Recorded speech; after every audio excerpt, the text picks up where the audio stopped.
Hello, my name is William Bailey. I'm an author, real estate broker. I live here in northern Michigan.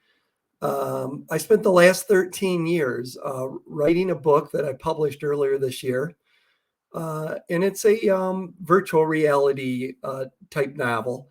Uh, but in the front matter of this book, there's a section, I'm going to read it, called The Geometric Progression of Technology. And in it, I envision how the matrix is real. And simulation theory, some would know this as a holographic universe, that we're cyber beings, right, inhabiting a simulation. Uh, is that even possible? Um, I believe it is. I believe it's very possible that we are uh, virtually here inhabiting this universe. And then it begs the question, why? Why would we be here? And I think I've come up with that answer as well. I would tell you I never aspired to be an author or write, hated English, uh, dyslexic person, ADD, just struggled with English, just, wasn't a good student, I guess, always daydreaming. Uh, but this book literally came to me in a dream, this story 13 years ago. And that's what drove me to write this book. If it wasn't for this dream, it's relentlessly kind of prodded me forward, this book wouldn't exist. I kind of wrote a rough draft 13 years ago.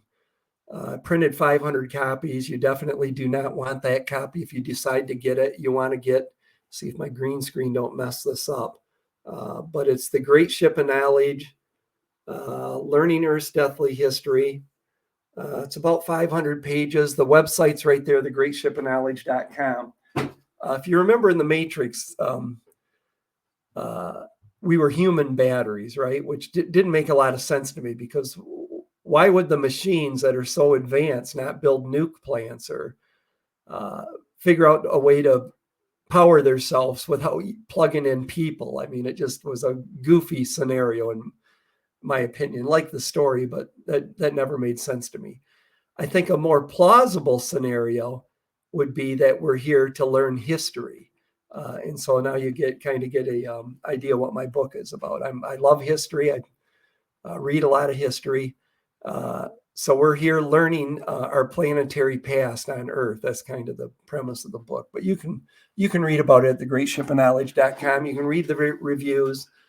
You go to that site, it'll give the blurb about the book, my biography, and then the links to get the ebook or the paperback or signed copies from me. So without further ado, let's let me read this front matter of the book. Kind of a two parts in the front matter of the book is the geometric progression of technology and the epiphany. The geometric progression of technology, which I'm going to read, explains my thoughts on why I think matrix scenario is not only possible but is probable in our world. That it's that simulation theory is actually legitimate theory. But also, the second part is the epiphany, where I talk about this bizarre dream that I had that gave me nightmares forever. But I like to blame it on a lifetime of doing drugs and, just don't drink much, don't do drugs, and just strange. I don't know any. The epiphany explains it as perfect as I can remember everything happening in the process that led to this book. So anyways, let me add this. And I will do this. And then that's a picture. I don't know if you can see, but this gentleman is holding up a stick. And it's kind of a Y-shaped tool. And it's going to make sense to you here in a minute what's going on right there. So I've got to read from my Kindle. So this is a geometric progression of technology. I remember it as though it were yesterday, but it happened so long ago. Still vivid are these joyful mental imprints from a time and place well into my past. An era long ago when I didn't need glasses to read, have a gray hair, or live with constant aches and pains, both physical and mental, born from decades of experiences, both good and bad. My parents are now gone and I am old, so I find peace reminiscing about my early years when I was once an innocent soul, so full of life and so unaware of our wicked world. Although ignorance truly is bliss, I will add that knowledge is misery. I've endured enough time to know both are true. This is a remembrance from my early years when I waited so impatiently for those rare days to arrive when my father promised to take me to work with him. Back then, my family and I lived in a small village located in the heart of Michigan's Lower Peninsula. This rural community was where my father worked, and the long gray brick-sided building he worked in was always a welcoming sight and one of my favorite childhood play areas. Once there, I couldn't wait to storm out of the car and pursue my father into his workplace, my playground. Inside the lengthy structure, a collage of small murals, which my artistic father had painted on the walls during his idle time, decorated the lobby. One of the works of art of my father's was of my father's employer's company logo. It was an oil painting of a cute gray kitten that was curled asleep with its head on a pillow and its body covered with a blanket. Chessie System was written below the napping kitten. I can still picture the distressed hardwood floors, along with three large oak desks and their sturdy oak captain chairs. The same well crafted seats were placed side by side in the lobby. They were not only for ticket buying customers, but also for their friends and family to use as they sat waiting in the lobby for timely departures and arrivals. During these fun filled days, I would often explore this storage garage, inspecting tools, pole carts, and other pieces of equipment. Many times I would play outside under the long open beam roof held up by thick timbers under which customers would stay protected from inclement weather as they stood waiting. Robins and other birds had built their nest on the beams. I watched them fly to and from their skillfully constructed nest, feeding their hungry nestlings after successful hunts. Inside my childhood paradise, I often entertained myself with designing and making different styles of paper airplanes before hand launching them. Then I would watch them soar and glide around the larger office until they smoothly touched down or crash landed. Excuse me. With much anxiety and excitement were the occasional all-out rubber band fights between me and my father, or us and one of his coworkers. I suffered many a stinging welt from those intense battles. It was exciting to be with my father at his amazing workplace. I especially enjoyed watching him work diligently at his desk. As I remember it, his work phone was attached to the wall by his desk and moved like an accordion. He would stretch out the phone and wear the telephone headset to listen. Once done taking or giving orders, he would hang up the headset and push the phone back to its retracted position. I can clearly see and hear my father using the company telegraph, located on his desk, to send and receive orders in Morse code. It was astonishing to watch him turn the lines of coded dashes and dots into letters, numbers, and words. It was like my father was an undercover agent decoding a top secret message. But by far, the one memory that still amazes me the most was the first time I watched him hand off orders he had hand typed on a ribbon typewriter. To begin, he removed one of the half dozen strange Y-shaped wooden tools hanging on two pegs on the wall of his office. The tool was constructed of three pieces of wood. I'm unsure of the wood species, but I believe the main handle on the bottom of the Y was oak, and it was approximately 3/4 inches thick, 3 inches across, and about 3 feet long. Each side of the V part of the Y might have been hickory and was about 1/4 inch thick, 3/4 inches across, and maybe 2.5 feet long. There was a small notch carved in the top of each side of the V part. Lastly, located on the top of the tools handled on one side was a small steel pressure clip. Excuse me.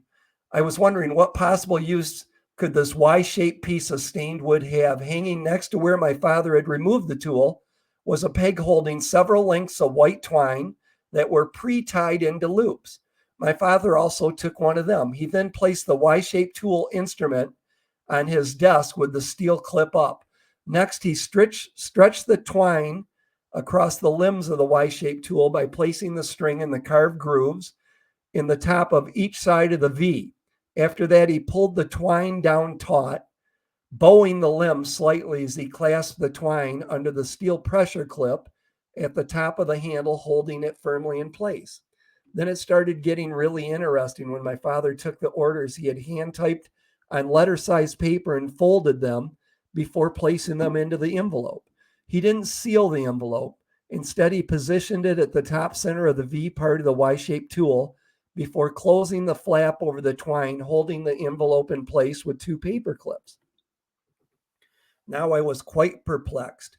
What could my father possibly intend to do with his typed orders hanging from the twine in the middle of the V part of the Y-shaped tool? Scratching my head, wondering, I was about to ask him when a loud whistle sounded, causing him to snatch the tool from his desk before bolting for the main door leading out of the building.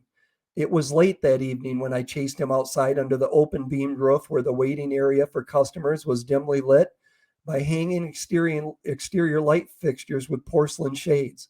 The moment we stepped outside, the brick paved landing started to violently shake. Noise from tons of rolling steel could be heard as an overly bright cone of light started illuminating the area in front of the building. I could hear a powerful rumble getting louder and louder as the thunderous source of the noise sped ever closer. And then, with perfect timing, an amazing transfer of information took place right before my eyes. It was an astonishing sight to witness firsthand. I'll never forget it. You see, at the last possible moment, while standing in the dim lighting on the brick pavers, just out from the edge of the open beam roof, my father had reached in the air holding the Y-shaped tool sky high, doing so only a split second before a man who was leaning partially out the side window on the starboard side of the speeding locomotive, with his fist clenched and forearm held parallel to the ground, snatched the train orders and string from the middle of the V part of the Y-shaped tool inside his right arm. The transfer took place within the blink of an eye as the freight train thundered by wide open. My father had told me to stay well behind him, and I feared for him in the excitement because he appeared to almost be standing on the tracks when the powerful locomotive suddenly appeared. The speeding locomotive was pulling a long line of varying rail cars that made a pronounced breeze. My head turned at a neck-snapping speed, trying to keep my eyes focused on the powerful locomotive. I remember waving with a grin of amazement at the engineer, who was smiling and waving back at me with my father's hand-typed train orders now in his hands and twine blowing in the wind. He quickly disappeared into the darkness. The sounds of the rail car's steel wheels continued to thump intermittently as they hit the joints of the steel rails. The lengthy train never slowed, with its collection of heavy cars thundering past. I watched the train rumble by with one of my father's arms behind me and his hand on my shoulder. He soon held up the orderless train order tool with his other arm so a railroad, who I assumed was a backup man and could snatch the orders if the engineer had missed them, leaning out from the back of the caboose, could see the orderless tool. I remember waving at the railroad worker, looking back at me as he stood on the rear deck of the caboose, returning my wave. Then he vanished into the black of night as the train quickly disappeared into the obscurity. Only the illuminating red and green gas of a burning kerosene lantern hanging on the rear of the caboose could be seen until it speedily went out of sight too. That is where this remembrance leaves me as it fades away with the train into the blackness as well. Yes, my father worked for the railroad, and the long gray brick siding building was a depot. My father was a railroad clerk for over 30 years. Now I have a question for you. In which year would you guess these events that I witnessed in my youth took place? It was a year when train orders were still being sent using a telegraph and transferred onto a speeding locomotive using paper, twine, and wood. Would you guess 1899, 1929, 1939, or even 1959? The answer will surprise you because I believe the year was 1970. Can you believe it? That this crude technology was being used about 50 years ago? Indeed it was. I witnessed it firsthand. Wow, has technology progressed? not merely advanced in the last few decades, but forged ahead at geometrically progressive rates. Think about this. From mankind's primeval beginnings on Earth, he was grounded throughout the Stone Age, the Bronze Age, and Iron Age. He was flightless during all of his prehistoric history and wingless even well into historic times. From mankind's infant beginnings, both men and women were stuck to planet Earth like elephants ranging in a field. That is until the year 1903, when the Wright brothers defied gravity, making manned air travel an earth-shattering reality. Man rocketed off Earth, landing on the moon just 60 years after the historic first flight. Excuse me. After their historic first flight. What modern mankind astoundingly accomplished during that tiny fraction of his total time on Earth is an incredible fact to reflect upon. It boggles the mind. What caused the dull, uninformed intellect of humanity to suddenly become so brilliant? It's as if the Almighty decided the time had come to inspire the mind of humanity by giving its intellect a boundless cloud of ever expanding information. Thus, mankind is gaining new knowledge at accelerated rates of understanding. Man is learning like no other time in his entire planetary existence. It is November of 2017 as I sat working in my reclusive office located on the upper floor of my barn writing this. No, scratch that. I mean, typing on the keyboard of my personal home computer, writing this as I work to conclude the second edition. If I wished, I could be typing by voice, never needing to touch the keypad to compose. Pencil, pad, and paper, along with ribbon typewriters, all seem like dinosaurs in the modern world of technology we enjoy today. Yet today's technology will soon become just as ancient in record-setting time. In that regard, consider what has happened with the rapid progression of the computer since its birth. Not too many years ago, computers took up an entire room, even an entire building, yet could only do a few simple tasks. The University of Pennsylvania dedicated ENIAC, Electronic Numerical Integrator in Computer, in 1946. ENIAC filled an entire 20 by 40-foot room, weighed 30 tons, and had approximately 18,000 vacuum tubes and miles of wiring. These Goliath-sized computers were considered technological wonders at that time, but they soon became relics of our past that appear as big, dumb, and long extinct as prehistoric mammals.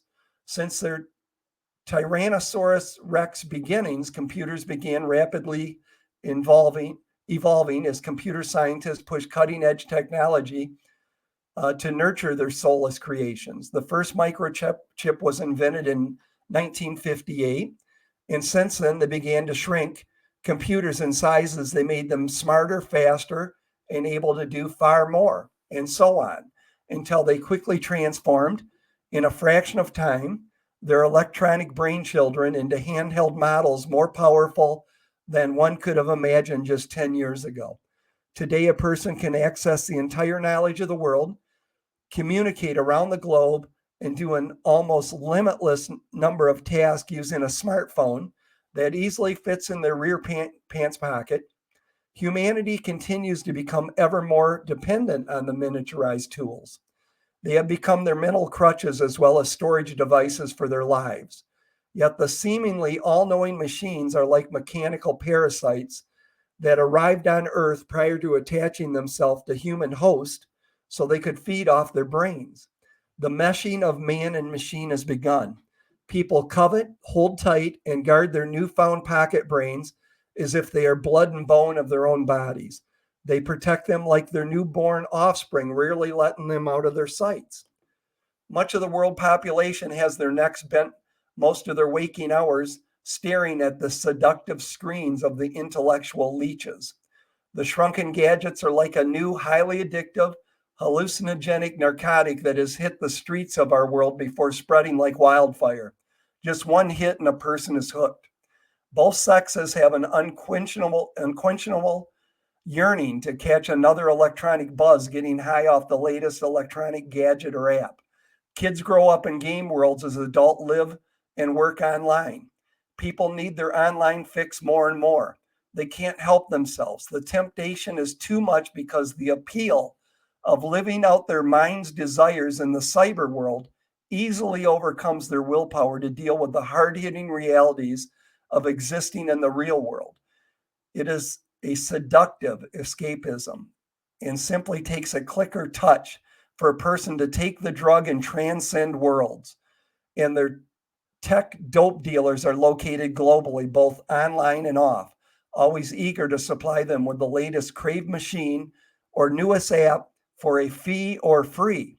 Furthermore, like all addicts, they suffer severe withdrawals when their smartphones are suddenly destroyed or their technology abruptly fails. The majority of the people in our world are now habitual users, always hungry for the latest technology to feed their mind's unquenchable desire for more virtual reality. And their never ending mental ingestions feed the gluttonous cyber world that has been an ever expanding entity since its birth. It's an emergent creature with a voracious craving to engorge itself, further feeding off the real world human interactions and human knowledge it can swallow. The fattening monster never misses a crumb. It inhales every gigabyte of information gluttonously, feeding on more and more data as increasing populations of Earth become electronic junkies after entering the cyber world for the first time. Yet this heavy, widespread global dependency on technological opium didn't exist 20 years ago. It's a newborn phenomenon in our ever advancing world. Isn't it curious that just like big time dope dealers keeping their children drug free, knowing the terrible destruction their illicit drugs like heroin do to the users they supply, many tech giants won't allow their kids to have social profiles. They also won't allow their children to possess the modern technology that they made their fortunes developing and selling to the addicted masses. Very telling. It still amazes me how modern technology suddenly appeared, took root, sprouted, and quickly spread throughout our world. For instance, not all that long ago, the World Wide Web, or the information superhighway as it was referred to back in the 1990s, was what I believe to be nothing more than a pipe dream fantasized by some visionaries. I certainly didn't believe the internet would come to be in my lifetime. Yet, to my surprise, like the magic beans Jack planted, the internet went from inception to reality almost overnight. The internet allowed humanity to ascend to another world, much like the magical beanstalk allowed Jack to climb to another land. It radically altered our civilization. The internet went from wired to wireless access soon after, and now the internet is accessible virtually anywhere in our world. Surfing the net is now common lingo. It has changed human interactions in profound ways. People now choose to text one another even when they are within speaking distance of each other. They quickly draw their smartphones to shoot any notable events prior to posting the telling imagery on their social profiles. People's daily lives now play out on social media like bad soap operas by the second. Breaking news is now instantly broadcast around the entire globe without delay, allowing world events to play out in real time via live stream videos. www. has forever changed human life on Earth. Not too long ago, asking someone for a web address would have confused them. They would have answered, I don't know anyone named Webb or even a street by that name. It's almost hard for me to comprehend that I know people living today who were alive when Model Ts and horse and buggy were still common transportations. They were alive before every household had a telephone, running water, or modern refrigeration, using blocks of ice in a wooden icebox to keep things cool. Yet I see these now very elderly people using computers, smartphones, and e-readers. The technology they saw birthed over their lifetime is nothing short of miraculous. I think of Harley J. Earl, who was born in 1893 when his father owned a company that built and repaired horse-drawn carriages. Harley would grow up witnessing the transition of transportation from horse and buggy to horseless carriage. And Harley was instrumental in that pivotal evolution since he would go on to become the head of design at General Motors. The futuristic streamlined concept cars that Harley designed and built in the 1930s still impress today. The dynamic futurist even fathered the Chevrolet Corvette. The geometric progression of technology certainly isn't slowing down by any means. In fact, it is moving faster than ever. The vehicle of human understanding is gaining new knowledge unlike any other time in history as it accelerates into the future at the speed of thought. It is racing down an inanimate freeway that has innovative new discoveries waiting at every mile marker that will only further revolutionize our daily lives in sweeping changes.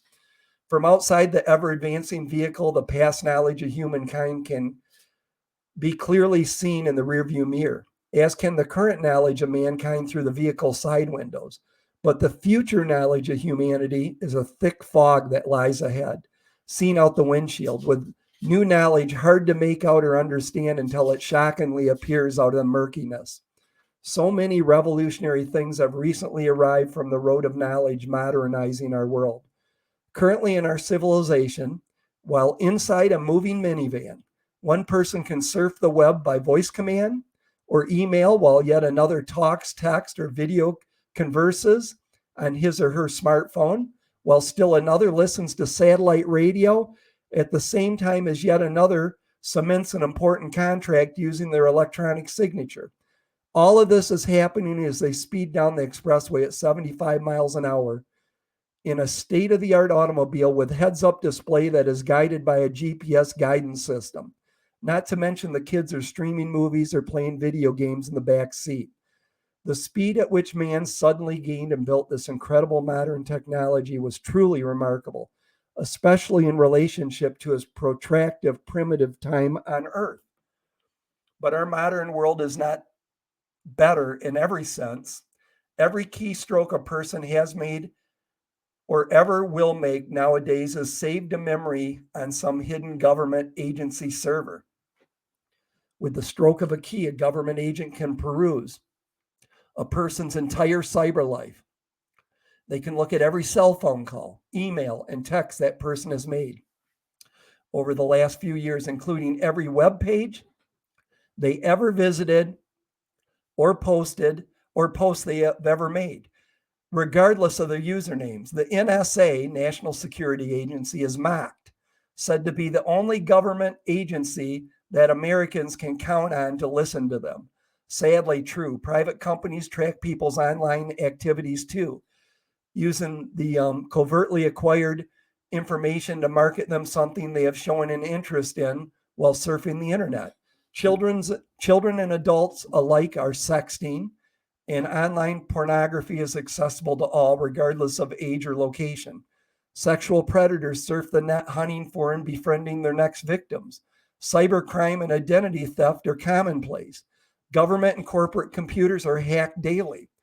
Automotive-related fatalities are sadly now all too common because of text-drunk drivers. Malware is everywhere, and people's cyber lives will become less safe going forward because the programming to crack encryptions in hacked computers is far outpacing antivirus technology meant to keep people's online lives secure. License plate readers, LPRs, are now placed at strategic places on public roadways by state police as well as federal agencies. They read and record every license plate that passes by them day and night, instantly notifying authorities of a targeted vehicle that was captured in their dragnet. Even when not online, people's smartphones track and record their movements using built-in GPS and then secretly upload their personal travels to third parties the moment they go online. Fixed cameras and video recorders are now commonplace in our world, tracking people's every movements in public places. Facial recognition cameras and software can identify one face out of millions of profiles. Smart TVs, smartphones, and other gadgets can be easily accessed by the government, nefarious groups, or sinister people who will use them to listen, look, and spy. They all seeing eyes and listening ears have invaded all of our private spaces, all of our once private spaces. A person's time alone is no longer guaranteed. Even in the privacy of their own home, Technology has consumed human solitude, sending it the way of the pterodactyl. Even those living off grid, totally free in today's electronic world, can't claim to have privacy when their private spaces are violated all too frequently by satellites or drones passing over that take high resolution photographs without permission of their assets. Then the unwarranted, highly detailed imagery of their private lives and spaces are made public for the entire world to see. Online street view imagery of private property is highly invasive. George Orwell was right. He just got the year wrong. Brick and mortar retail spaces continue fading, consumed by online shopping competition. Today, people rarely use film to take and print tangible pictures. Instead, they use digital cameras to take pictures prior to saving their electronic images to electronic photo albums. The same is true regarding videotaping. Hard copies hardly exist since most everything is done by electronic means today. Excuse me. Yet, do people consider that their treasured memories and files will be lost forever should technology ever fail? There are plenty of other negatives that have arrived with present day technology, too. Nevertheless, the electronic intellectual parasites continue mutating into other electronic gadgetry while sucking all knowledge from their human hosts nonstop. And as they forever feed, the geometric progression of technology races onward. Our world of modern technology suddenly appeared like a comet in the midnight sky. I witnessed it I witnessed it arrive out of nowhere. It has been burning brightly ever since. So much technology has been discovered and put in use since I witnessed an engineer snatch the train orders from the Y-shaped tool held in my father's hands. The memory is still incredibly fresh, as is the technology of that era. Yet our world continues to blossom. Tomorrow's technology will arrive more quickly than today's did. Already hands-free voice interaction to access the web is becoming the new normal as Google Home and Amazon Echo have begun invading the private spaces of homes and listening 24/7. The small devices allow users to verbally interact with a computer-generated assistant who can perform a multitude of tasks by simply giving voice commands from anywhere inside their homes. Outside their domiciles on farms today, GPS-guided tractors are planting, spraying, and harvesting crops without their operators ever touching the steering wheels. Unmanned GPS-guided lawnmowers are cutting lawns. Innovative enterprises are testing autonomous passenger vehicles all over the world. Driverless semis are being tested on our expressways. A self-driving semi-trailer truck recently traveled over 2,400 miles across America from California to Florida, weaving in and out of traffic, navigating the roadways without a single incident. Incredible. Looking forward, it won't be long before driverless vehicles are picking up and delivering people, goods, and even pets to and from their destinations safely. Auto accidents will become a thing of the past as human drivers are replaced by the machine world. Technology is spreading like wildfire, relentlessly engulfing our public and private ground spaces. And as our lands become ever more saturated with technology, the machines are invading our friendly skies. 2. Unmanned aerial vehicles arrived in our world like dormant hornets, abruptly leaving their shaken nest in an angry swarm. Aerial drones are currently used in a wide variety of ways in a multitude of fields. Both children and adults use remote-controlled drones. As kids master flying toy versions, adults fly advanced drones using them for such purposes as aerial photography and surveying. Police nowadays cruise communities from their headquarters using unmanned aerial drones instead of squad cars. SWAT teams, as well as many other government agencies, use drones for doing secret surveillance. Highly sophisticated military drones play key roles in intelligence gathering and serve as killer drones used for deadly offensive attacks. Aerial drones are presently being tested to deliver packages, even pizza, directly to doors of homes. But drones will do far more than simply pick up and deliver products in the coming years. Drone-sized ambulances are in the design phase now. Once built and in use, they will take flight and arrive at an accident scene quicker than any ambulance in use today. Paramedics will swiftly access places inaccessible to vehicle or helicopter to help the wounded. These agile rescue drones will then transport the injured quickly to the nearest critical care center, saving lives that might not have been saved otherwise. Soon, maximum G forces that limit fighter pilots' combat maneuverability will be of little concern, as future fighter jets will be pilotless. Drone technology is starting to sprint, progressing more and more quickly in both the civilian and government arenas.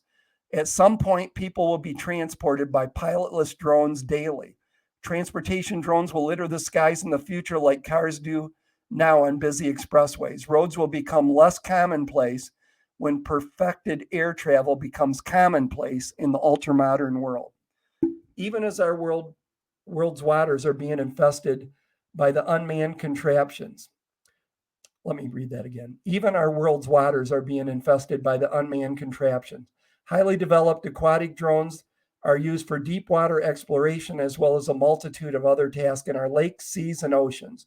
Both the private and military sectors employ the ever-advancing technology. DARPA, Defense Advanced Research Projects Agency, recently transferred Sea Hunter to the U.S. Navy. It's an autonomous 127-foot-long surface vessel made for seeking and stalking enemy submarines. It's not armed yet, but I expect it will be. Then it will be able to seek, stalk, and destroy if so ordered. I anticipate many more such unmanned naval warships will be built and commissioned into service going forward. The drone invasion of land, air, and sea is obvious, with the mechanical invaders' numbers growing daily. Incredibly, the unmanned machines continue to advance, evolving exponentially by the hands of humanity. Excuse me. Mankind has already conquered near space. 2,200 highly sophisticated civilian and military satellites currently orbit Earth. Some monitor Earth and space weather, broadcast programming, or are used for intelligence gathering. Others are used by scientists to study deep space. Still others are of a military use, possibly armed with modern weaponry. What mankind has accomplished since the Wright brothers' first flight in 1903 is nothing short of extraordinary. If one could simply view a time lapse of Earth taken from outer space over the last century or so, they would observe a dimly lit planet quickly transforming into a brilliant, bright orb from the illuminations of ever expanding technology, noticeably lighting Earth. The technology could be seen engulfing the entire planet as Earth was dramatically transformed from a dull, primitive planet into a vivid machine world. The abnormal change to the Earth from the alien invasion would be unmistakable. The geometric progression of technology continues to radically change human life on Earth. Functioning androids are close to being a reality.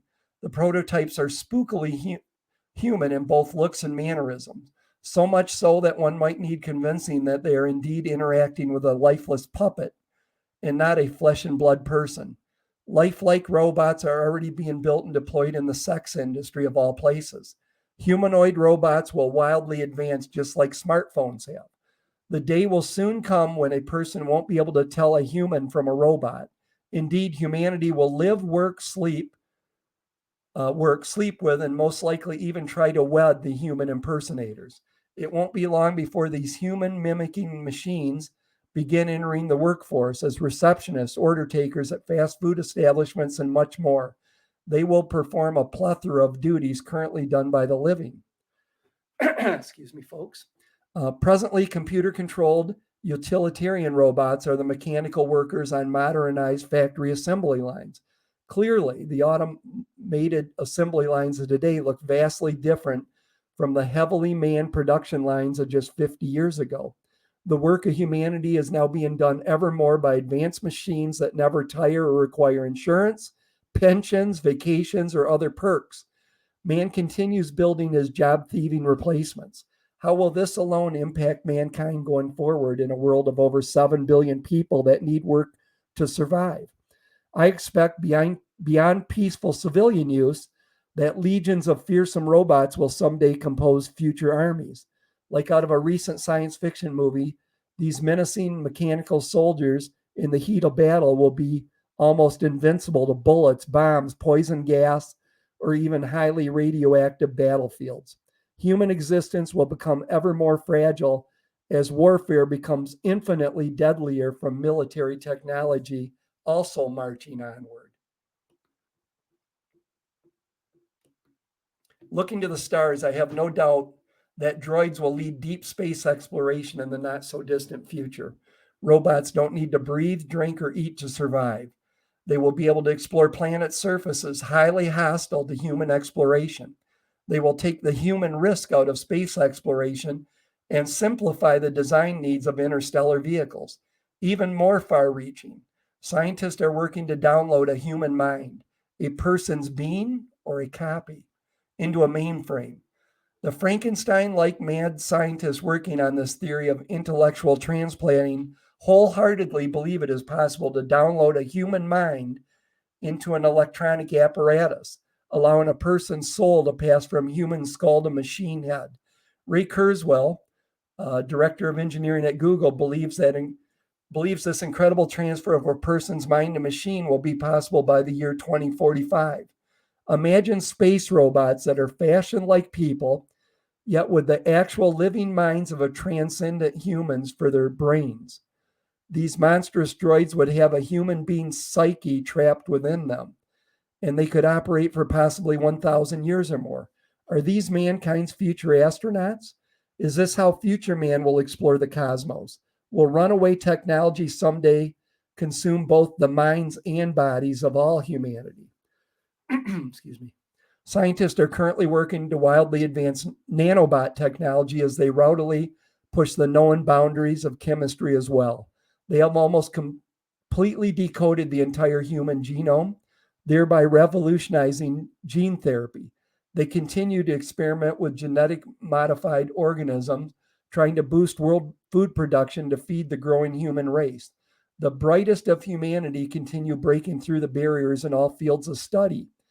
And by doing so, they're expanding the knowledge of mankind almost by the nanosecond. The metaphoric change to our world is obvious, ongoing, and unstoppable.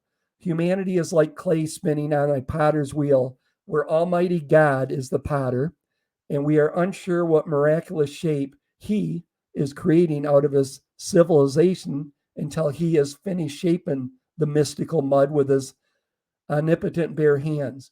But His potter wheel is special in that it controls the speed of time and knowledge as it turns. It appears God has increased the velocity of the extraordinary wheel to finish His creation, so much so that humanity is acquiring knowledge in all fields of study no longer by baby steps or even by walking, but by jogging and running between remarkable leaps and bounds. In recent history, mankind learned to harness the atom working at the atomic level. Great medical advancement came with the new nuclear understanding, with his new nuclear understanding. Nuclear medicine continues to save lives and improve the well-being of modern civilization. The most productive electric power plants are powered by nuclear energy. They are also the most dangerous. Mankind built the most powerful weapons ever known and has already used nuclear bombs to annihilate 2 cities in a world war. The most destructive and sophisticated nuclear arsenal ever built by man sets ready to unleash World War III at a moment's notice. And should the menacing weapons of mass destruction ever be used, they could effectively exterminate life on Earth. Conventional combat appears civilized when compared to thermonuclear world war, but the weapons of Armageddon are here. 9 countries in total currently possess over 15,000 known nuclear weapons. Other rogue nations maintain illegal secret nuclear weapons programs and will be joining the elite nuclear club shortly, thereby destabilizing world peace. Undeniably, mankind has built and continues to build the ultimate weapons of his demise. As a result, humanity now possesses the ability to destroy the world several times over using current technology alone. Consequently, will the highly developed technology gained by mankind in the coming years be his ultimate downfall? Because the power to do even greater evil will no doubt arrive with these amazing discoveries. So many wonderful things will be possible in the future for mankind through innovative technology. Humans will cure cancer, disease, cure paralysis, and even grow new organs for those in need. Genetic disease won't happen. Future scientists will figure out how to slow aging, thereby allowing people to live young and healthy into possibly their hundreds. Mankind will explore the cosmos in revolutionary spaceships and begin colonizing other planets. All that ails humanity will be completely cured. That is, if he doesn't destroy himself here on Earth first. Technology will prove to be the ultimate panacea for mankind or his ultimate destroyer. Truly, the unbridled advancement of technology is as wonderfully exciting to envision as it is absolutely terrifying to contemplate.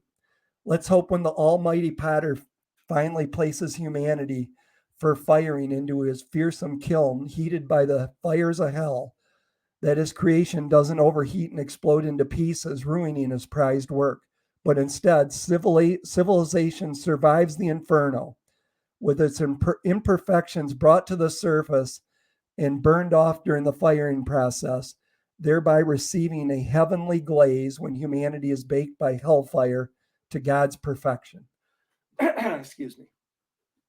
Mankind continues hurriedly gaining highly advanced technology like it's on hybrid growth hormones. Society has become dependent on computers like sheep are to their shepherds. Yet the soul of humanity is the same as it ever was. Modern technology has had no change on that stark reality. Man always aims to use technology for the betterment of society, but isn't the road to hell paved with good intentions? Mankind is unchanged when it comes to doing great evil. Humanity has suffered through 2 world wars in just the last century alone, along with countless smaller wars that are never ending. Indeed, the wickedness in our world seems to be gaining ground. It is true that the atrocities of humanity are sadly ongoing with no end in sight. Many who follow world affairs believe the deadly drums of World War III have eerily started beating, sounding ever louder. That nuclear world war has never been closer. Let's pray that the doomsday clock never strikes midnight. Regretfully, as technology accelerates onward, human morality appears to be regressing as quickly in the opposite direction. Humanity is rising and falling at the same time, caught up in a universal tug of war between good and evil. The truth is, we inhabit a wicked world, and people alone are responsible for that sad truth. We dwell in a world where malicious men now use modern technology to record their sadistic acts of torture and murder so they can broadcast their vicious actions live for the entire world to see. The distressing reality is that sects of humanity are as depraved and ruthless as any time in human existence. These evildoers appear right from the Dark Ages.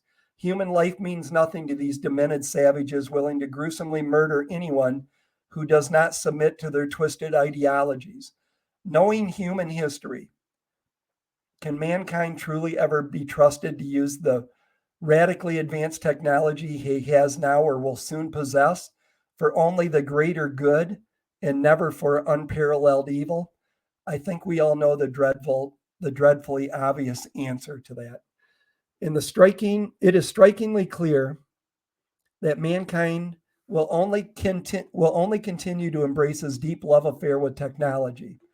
So for his continued existence, he needs to ensure that his love partner is used only for his ultimate survival and never his certain extinction. Markedly apparent is that mankind must invent a device that will stop the evil acts of men from ever happening in the first place, so human life can blaze brightly forever into the future like a burning sun and never flame out into total darkness like a dead star.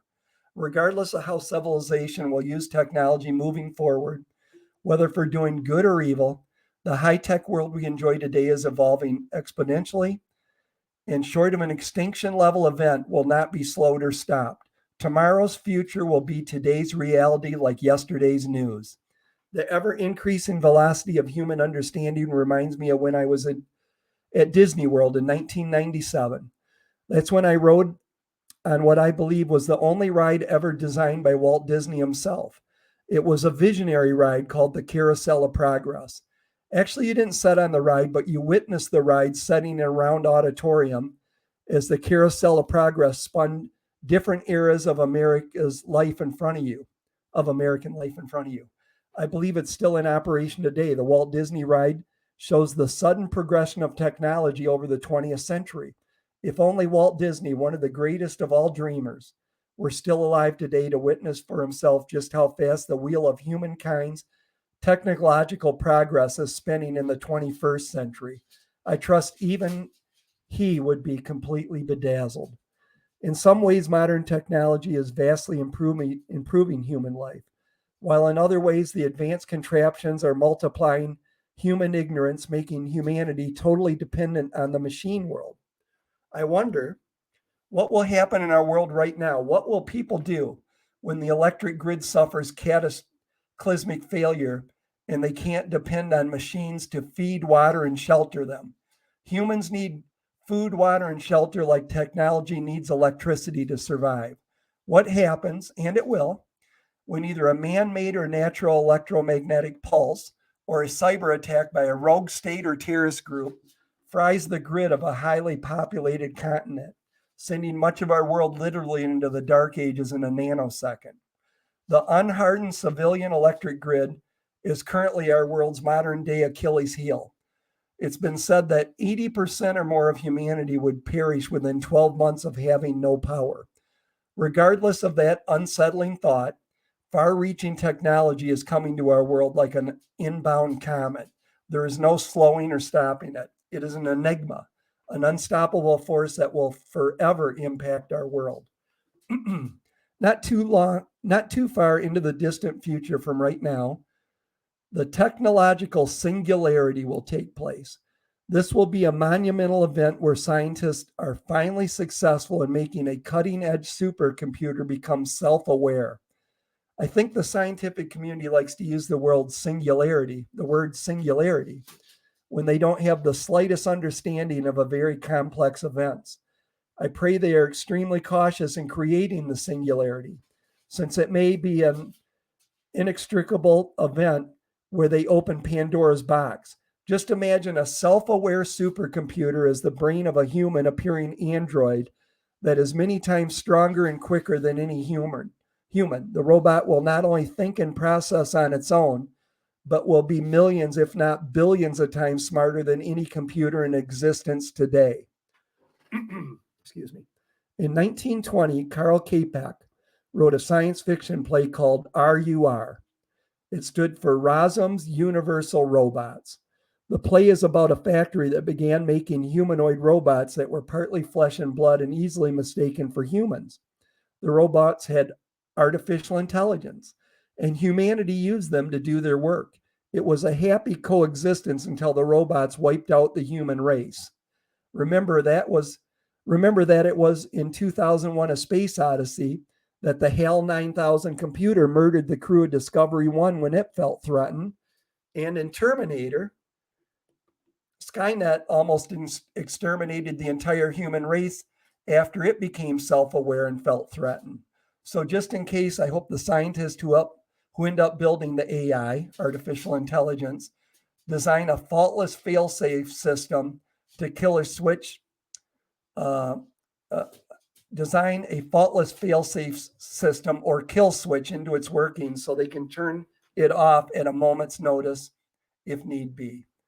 Moving on, the technology we enjoy today will be outdated even more rapidly than it outdated the technology it replaced. Technology is snowballing. Think of the dozens of board games like Checkers, Clue, and Monopoly that were extremely popular not all that long ago.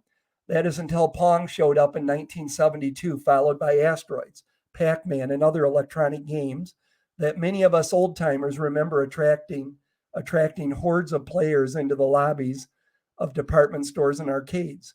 Now compare Pong, which was a very simple tennis-like game, with the lifelike interactive virtual games like Nintendo's Wii that millions of people around the world enjoy playing today. Guaranteed, as technology continues speeding forward, we will soon seem as antiquated as Pong is today. At present, 360-degree 3D interactive virtual reality goggles are appearing on the market. As popular as they no doubt will become, scientists are already working on an optic PC implant that will be a game changer. Imagine in the near future having any information you would ever want instantly displayed in your field of vision by your mind simply clicking up the thought. I have heard for years now from my overly paranoid friends, both online and off, how the government plans to require the implanting of microchips in every human being. I've got news for my friends. The government won't have to require the implanting because the addicted masses will line up begging for the technology to be implanted in them. It will free up their hands and straighten their necks. They will be able to make phone calls by simply thinking of calling a person or place. Watching a movie will truly be a virtual experience. The nascent technology will be a reality quicker than most of us want to imagine. Human life will change like a caterpillar does into a butterfly in the coming decades. Mankind is going through his own metamorphosis. At some point, scientists will figure out how to mesh human senses with the implanted technology by simply extrapolating the evolution of virtual world technology into the future. I can envision it evolving quickly to a point where it perfectly reflects actual reality, making true to life virtual interaction possible for people. And once their neurological functions are wired to the virtual world equipment, they will suffer real world amnesia. That accurate type of virtual reality will forever change factual life. Imagine what that alone will do to teaching and learning when man and machine are conjoined twins. People will no longer read or be taught by teachers or professors to learn about history, but instead they will virtually learn history by living it. There will be no noticeable difference between our factual flesh and blood world and the virtual world. One will not be able to tell which reality is the forgery. People will be able to virtually live as well as virtually die in their fictitious universes. Future mankind will grasp history in a very personal way that we humans today cannot comprehend. Here is my point to all this. Just how far into the future will it be before man, woman, or child will be able to mentally inhabit a virtual world so real and lifelike that he or she will categorically believe the reality of their virtual surroundings? A technology so advanced that while their spirits inhabit the virtual world, all of their senses will be connected to their virtual body. In that regard, their virtual form will be able to touch, taste, smell, hear, see, and move. Their virtual world will be a perfect reflection of the physical world. Even more remarkable, the artificial reality will allow them to gain the knowledge of a lifetime in small movements of factual time. For instance, while their mind and body is plugged into the virtual world technology, so to speak, they will believe beyond a shadow of a doubt that they were born, grew up, and lived for 50 years or longer in the virtual world, when in reality, their true blooded body will have only aged for minutes, days, or weeks in the factual world, as they use the virtual world technology to learn skills, life lessons, history, or to simply play a game. It will prove the ultimate time management of a person's flesh and blood existence. Is this futuristic technology really that hard to envision or foresee becoming a reality in the years ahead? I don't think so. And I'm willing to bet neither do you, especially after witnessing for yourself how the geometric progression of technology has radically changed our world over the last few decades alone. I have a theory on the reality of our world. But to envision my theory, one must first realize that perception is not always reality. Just because something is perceived to be truthful does not mean it is, in fact, the truth. For example, man once believed that the world was flat, the sun orbited the earth, the universe was motionless, and that he would never harness the atom, fly, or go to the moon. As history has proven over and over, the perceived reality about any subject is solely based on the knowledge mankind comprehended at that moment in time. Human perception about any subject is not static. Instead, it will change the moment truth makes a lie out of it. With that being said, considering the following paradox of our reality. Instead of our world and universe being factual, they are in fact virtual copies. That currently we are the benefactors, the beneficiaries of real world technology that allows this virtual reality to exist. that we are computer-generated beings virtually born into this fabricated reality. So we can have a trial run at life, as well as learn this past, excuse me, as well as learn this part of Earth's history before re-entering the world of true reality and beginning or resuming our factual existences. The fact is that our world being a virtual reality is a genuine scientific hypothesis gaining traction amongst theoretical physicists and others in the scientific community. Some of them now believe our universe is much more likely to be virtual than physical. The topic of discussion in 2016 at the annual Isaac Asimov Memorial Debate held at the American Museum of Natural History in New York was, is the universe a simulation? At the moment, there are well-funded scientists working to prove we inhabit a matrix type of virtual reality. Excuse me. A quality of them believe the odds are billions to one that we are not cyber beings inhabiting a simulation. And as bizarre as this is to ever comprehend, you, me, no person has truly touched anything in our world. We have never had actual contact with any material thing, yet we most certainly believe we do when, for instance, we touch another person, sit down on a sofa, or hold anything in our hands. But because of the way subatomic particles behave toward one another at the atomic level, just like two magnets repel each other, there is always a fraction of space between a person and whatever they believe they are in physical contact with. When one makes a dent in a cushion, when he or she plops down on a sofa, they are actually floating above it by an unfathomably tiny bit of space. It's hard to comprehend, but it's the laws of particle physics in our universe.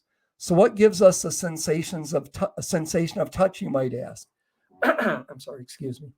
It's simply that nerve cells composing our bodies build signal our brains, allowing our minds to interpret our physical surroundings. Even more mind-blowing, did you know that 99.99999% of atoms are empty space?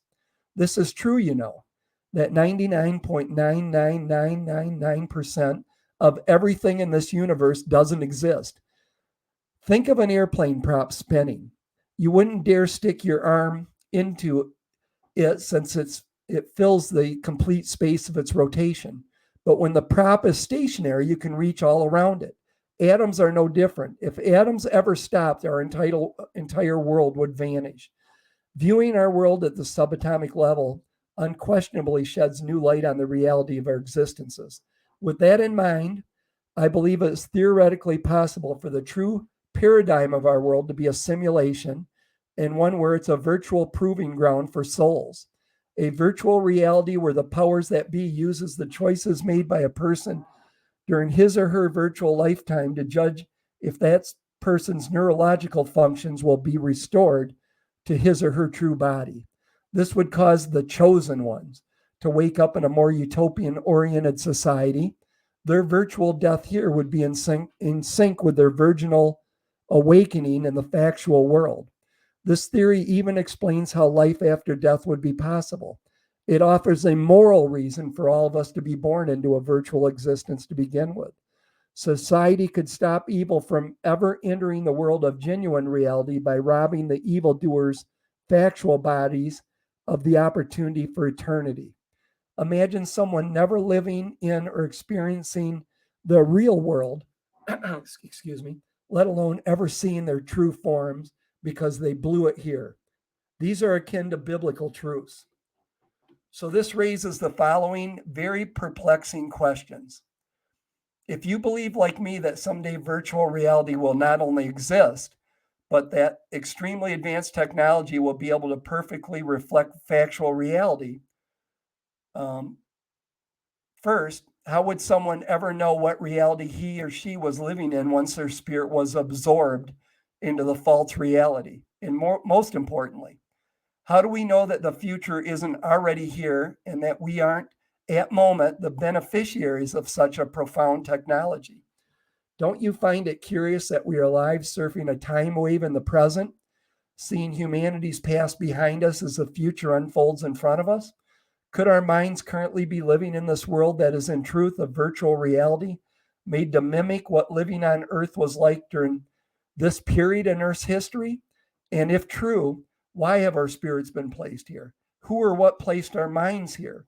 Where are our true flesh and blood bodies being kept? What year is it in the real world? All of these curious questions, as well as many more, are answered in the pages ahead, where I make virtual sense of our world. And it is amazing how well all the puzzling pieces of our world fall into place when you look at our world um, through a virtual lens. Truly amazing. The important thing is to not stop questioning. Curiosity has its own reason for existing. One cannot but be in awe when he contemplates the mysteries of eternity, of life, of the marvelous structure of our reality. It is enough if one tries merely to comprehend a little of the mystery every day. That is a quote by Albert Einstein.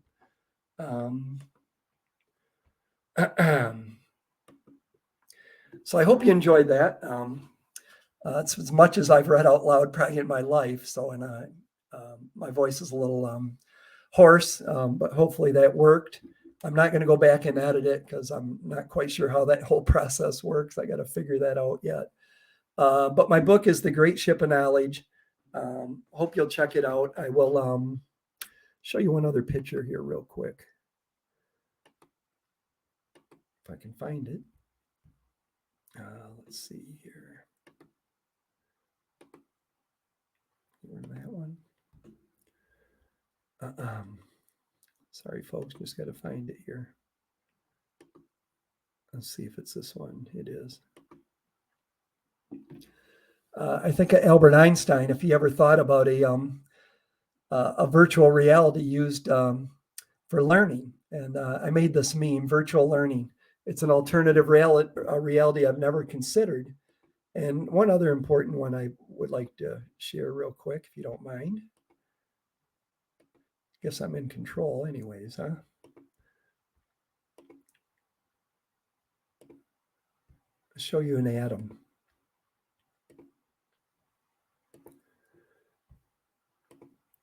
So there's an atom. And as you can see, much like I gave the example of an airplane prop spinning, you can see an atom spinning, right? 99.9999, almost 100% of atoms are empty space. Yet that's what builds this reality. I mean, atoms are the building blocks of the universe. So I made a kind of a cute meme here. It says virtual world pixels. And then one last thing real quick, and I will end this. I'd like to share.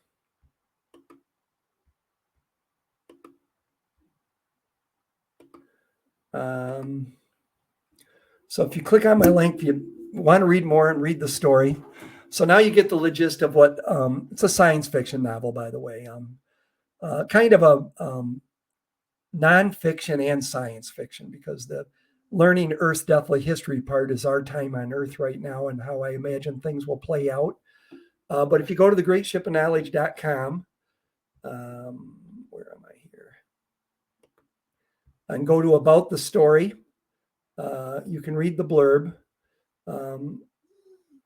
Since you kind of get the gist, I'll read the blurb real quick. It's not real long. If you believe in the simulation theory that our universe is a hologram of virtual reality, then this speculative fiction high-octane adventure is for you.